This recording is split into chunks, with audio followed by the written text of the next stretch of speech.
of the day scrolling through Facebook, and I'm a part of a lot of special education Facebook groups and IEP support groups for parents and teachers. And there was this one post that really got me just now about writing 80% accuracy for all IEP goals. Stop writing 80% accuracy for every single IEP goal. Stop it. Okay.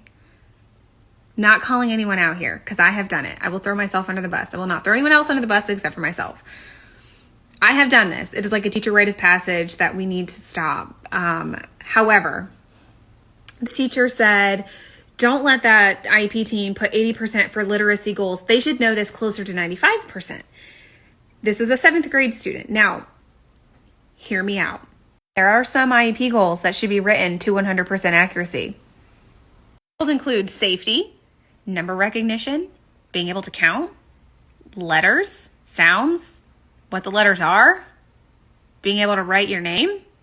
Like, kids have to know this information to 100% accuracy. Doesn't matter. There are also some goals that you only maybe want to write to 20% accuracy.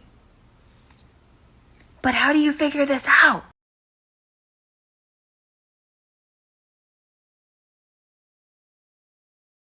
Hear me out. Baseline data needs to be done with and without supports. Let's just say you have a student. I'm going to go through this really fast. Let's say Stephanie, you have her last year IEP goals. You have all her progress.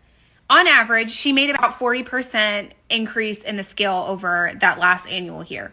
You have new IEP goals. You're determining criteria and the accuracy of the goal.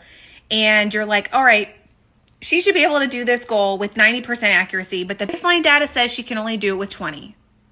So 20 plus 40, just the average of what she did last year for maybe that academic area, whatever it may be. So realistically, remember, SMART goals stand for realistically, and A is for attainable. The child is not going to meet that goal. So why would we set it at 70 or 80 or 90? If we know based on the data the child's not going to meet that goal? Why would we do that? This is why baseline data is so important. This is why we need to be analyzing the data from the last IEP. I said what I said. However, if you need guidance with this, if you need more help with this, I have an entire training on this. I'll send you the link. Just let me know. Also, you can follow me over at the Intentional IEP where I share more tips and tricks and advice and just general knowledge about IEPs and best practices over there. How about no?